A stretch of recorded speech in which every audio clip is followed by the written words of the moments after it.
మావయ్య గారు అమ్మను క్షమించారు అంటే వాళ్ళు కలిసిపోయినట్టే కదా? కలిసిపోయినట్టే, లేదా కలుస్తారు, అంతేకాని మనం అది చూడలేదు కదా. ఇప్పుడు నాన్నకు నిజం చెప్పేస్తే ఆయన ఏమంటారో మనకి గ్యారెంటీ లేదు. ఒకవేళ ఆయన మళ్ళీ మొదటికొస్తే ఏం చేస్తాం బావా? అలా జరుగుతుందని ఎందుకు అనుకోవాలి? ఆయన మంచి మనసుతో మనల్ని అర్థం చేసుకోవచ్చు కదా ఇందు. అదే జరిగితే అందరికీ సంతోషం బావా. అలా కాకుండా ఇంకోలా జరిగితే అత్తయ్య ఈ ఇంటికి రావడం జరుగుతుందా? ఇక్కడ నానమ్మ, అక్కడ మీ అమ్మగారు ఇద్దరూ కలవడానికి ఎంత ఎదురు చూస్తున్నారో నీకు తెలుసు కదా బావా. వాళ్ల వరకెందుకు ఆ ఆశ నీకు లేదా బావా? ఉంది, అందుకే కదా ఇంత చేశాం. మరి ఆ ఆశ తీరకుండానే నాన్నకి నిజం చెప్పడం ఎందుకు? నాన్న ఖచ్చితంగా అత్తయ్యకి రమ్మని ఫోన్ చేస్తారు. అత్తయ్య వస్తుంది. వాళ్ళిద్దరూ ఒకసారి కలిసిన తర్వాత నిజం చెప్పేద్దాం. ఎప్పటికైనా తెలియాల్సిన నిజం తెలిసే తీరుతుంది అన్నా. నాన్నకప్పుడే చెప్దాం. ఈ కాగడం నా వల్ల కాదు ఇందు. ఆ విషయం నాకు తెలుసు. కాని నా కోసం, అత్తయ్య కోసం 2 రోజులు ఆగలేవా?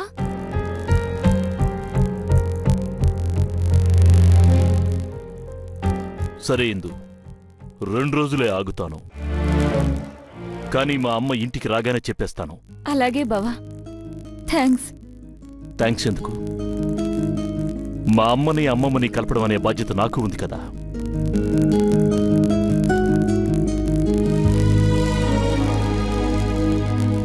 ఇది ఖచ్చితంగా నాకు హెల్ప్ అవుతుంది బావా.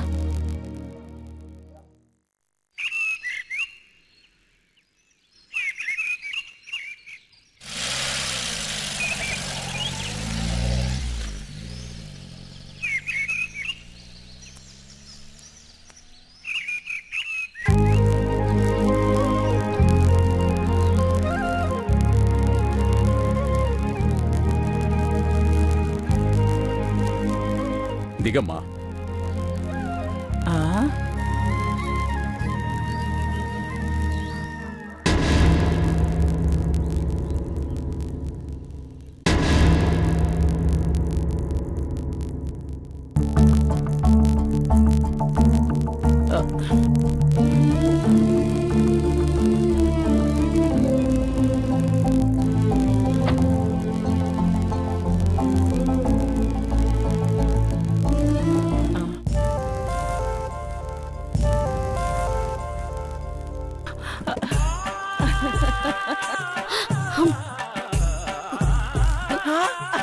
అమ్మా అభి,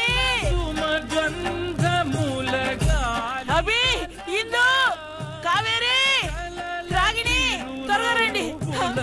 కదిలినాడు రాల హృదయాల తడి మేటి తడిలా కరుణ గలవరుణుడై కరిగినాడు. అతనొక ఆకాశం అంతెరుగని శూన్యం, ఆవిరి మేఘాలే అతని సొంతం. మరమరి కలవైరం కాల్చెడి అంగారం, వెలుగుల వైభోగం అతని నయనం. ప్రాణరుణ బంధముల తరుగును కుడమిగ నిలుపుటె తన గుణం.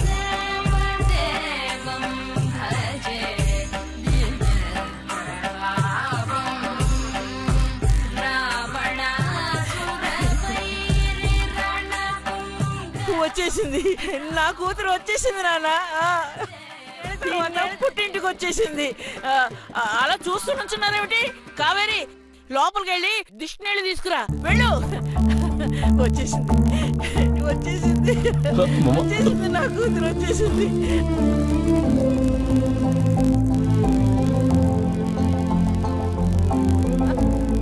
అమ్మా పవిత్ర, అమ్మా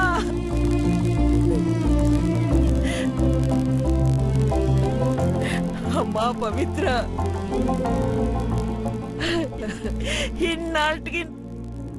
ఇన్నాళ్ళకి నా ఇంటికి వచ్చావా తల్లి?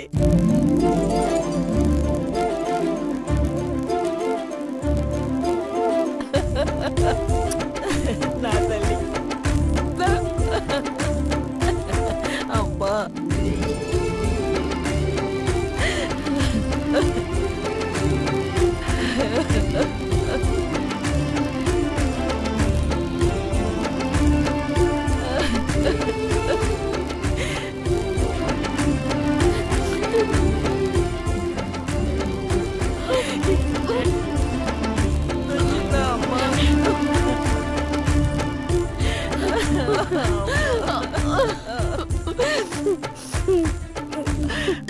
నా తల్లి, నా తల్లి. ఏమ్మా, ఇప్పుడు నీకు ఆనందమేనా?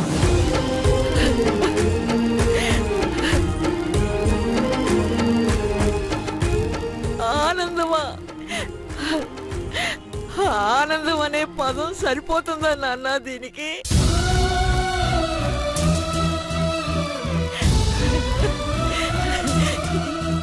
ఏం మాట్లాడాలరా? నా ఆనందాన్ని ఎలా బయట పెట్టాలి నాన్న? నా బంగారు తండ్రి, నా బంగారు నాన్న.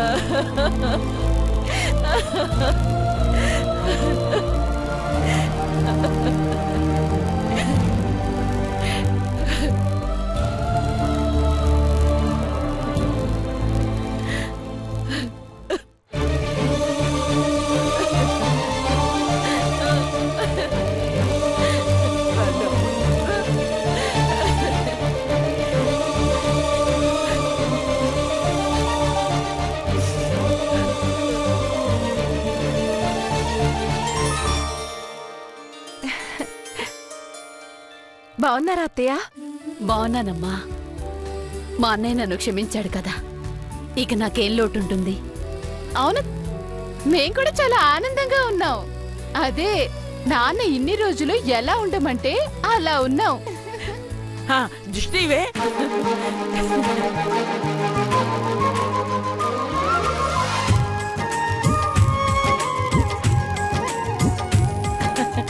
పదండి.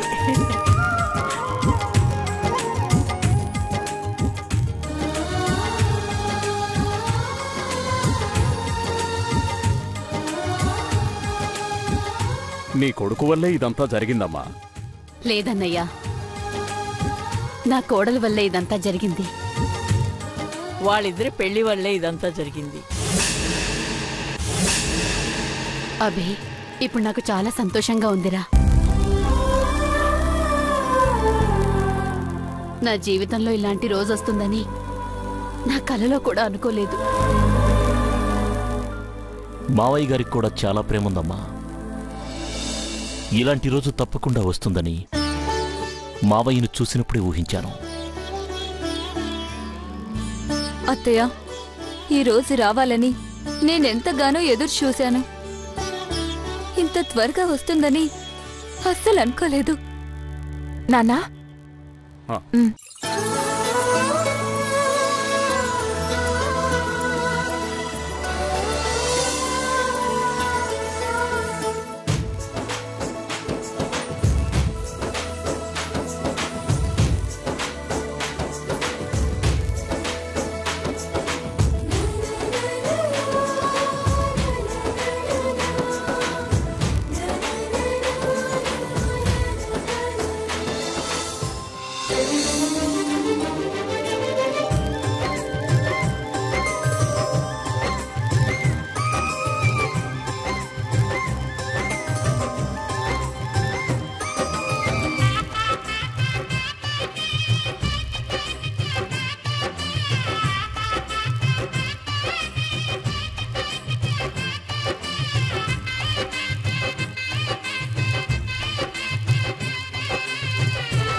వెళ్ళొస్తాను.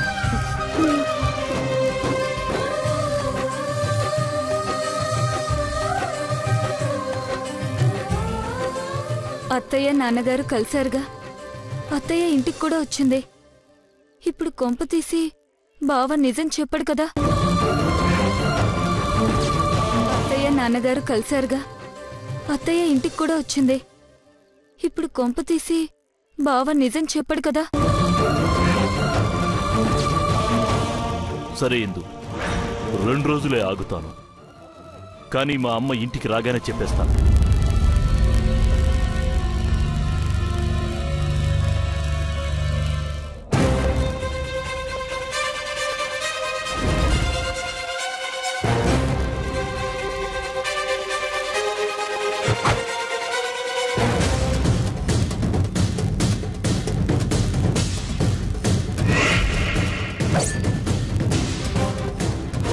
ఏమిటన్నా ఇవి? చెప్తానమ్మా.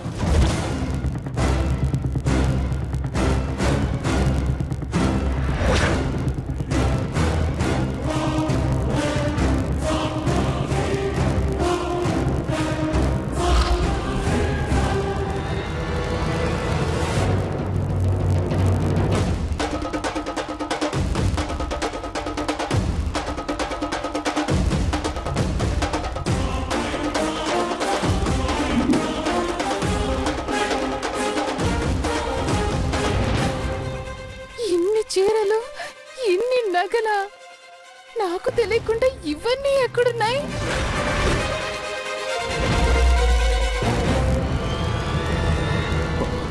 అమ్మా పవిత్ర, ఇన్ని రోజులు మీ అందరినీ బాధ పెట్టానని అందరూ అనుకున్నారు.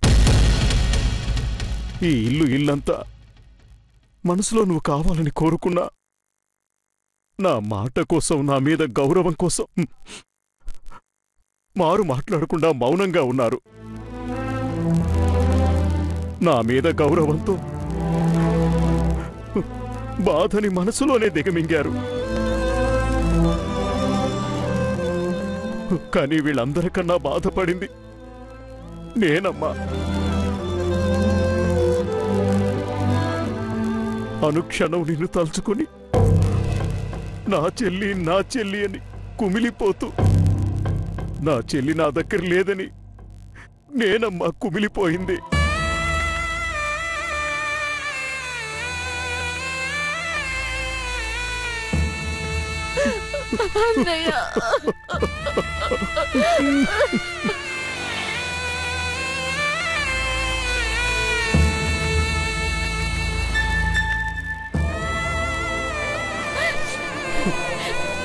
అవునమ్మా, నీ ప్రతి పుట్టినరోజు పండక్కి నీ పేరు మీద చీరలు, నగలు అవి కొనేవాణ్ణి. ఆ రోజు అందరి ముందు అయిష్టత నటిస్తూ 4 గోడల మధ్య తలుపులేసుకొని వీటిని చూసి నా చెల్లుంటే ఎంత బాగుండేది, ఇవి కట్టుకొని మహాలక్ష్మిలాగా నా చెల్లి నా ముందు నిల్చుంటే ఎంత ఆనందంగా ఉంటుందో అని ఎన్నోసార్లు కుమిలి కుమిలి బాధపడేవాణ్ణి.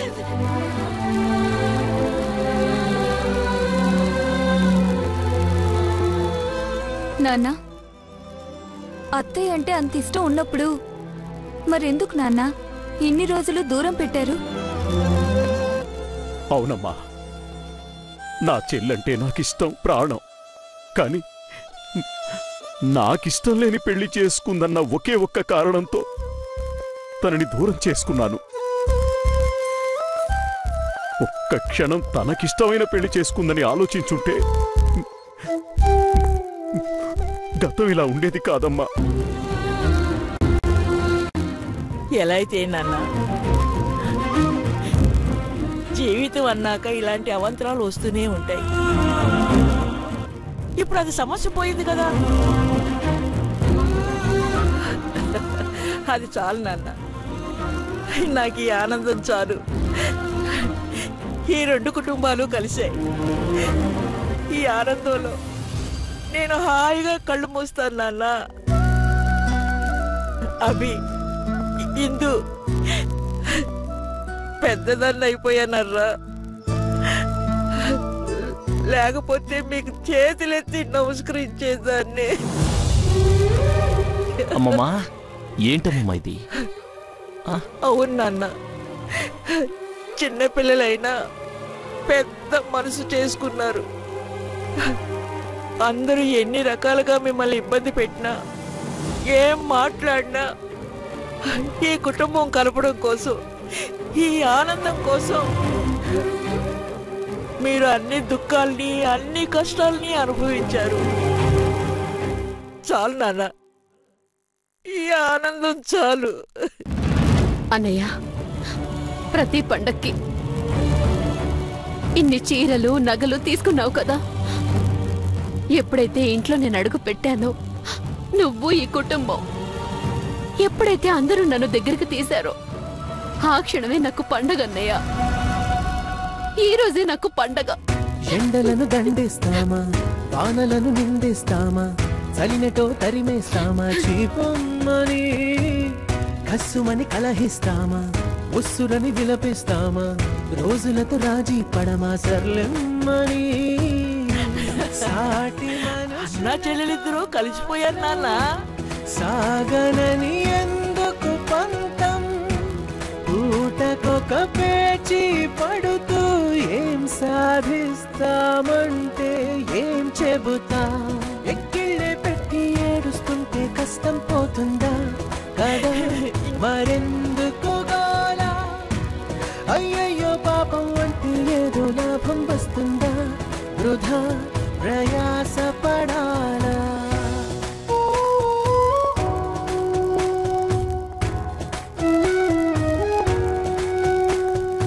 మీ సంసారానికి ఏ డోకా లేదు. సరే ఇందు, 2 రోజులే ఆగుతాను, కానీ మా అమ్మ ఇంటికి రాగానే చెప్పేస్తాను.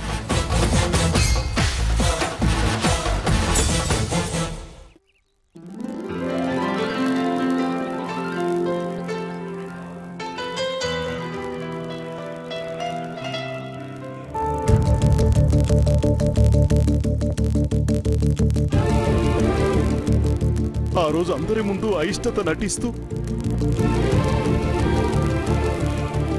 4 గోడల మధ్య తలుపులేసుకొని వీటిని చూసి నా చెల్లుంటే ఎంత బాగుండేది,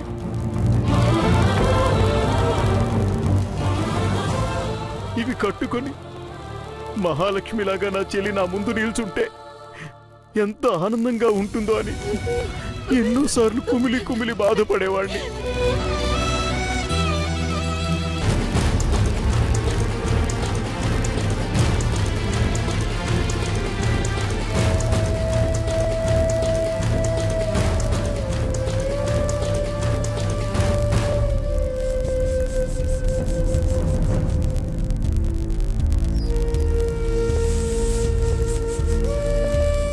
వదినా, అన్నయ్య రావటం, నన్ను ఇక్కడికి తీసుకురావటం, నేను మీ అందరి మధ్యలో ఇంత ఆనందంగా ఉండడం అంతా కలగా ఉంది వదినా. వదినా, నేను నీకంటే చాలా చిన్నదాన్ని. నేనెప్పుడు ఇంటికొచ్చినా అన్నయ్య నా మీద కోపం ప్రదర్శిస్తే ఆ కోపానికి ఇంట్లో వాళ్ళందరూ సపోర్టుగా నన్ను చూసినా నువ్వు మాత్రం కళ్ళ నీళ్లతో నా వైపు చూసేదానివి. ఇంట్లో నేనెప్పుడు అడుగు పెడతానా అని ఆరాట పడేదానివి. నీ ఆరాటాన్ని నేను వచ్చినప్పుడల్లా గమనించేదాన్ని. వదిన, నువ్వు వదినవి కాదు, మా అమ్మవి. వదిన,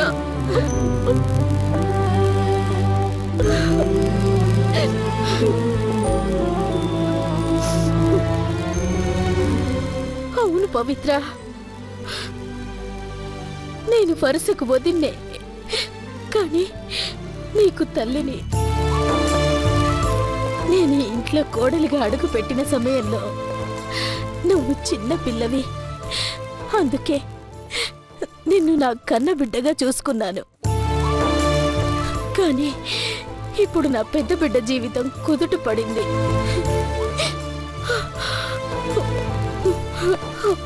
ఇంకో బిడ్డ జీవితం ఏమవుతుందోనని భయంగా ఉందమ్మా.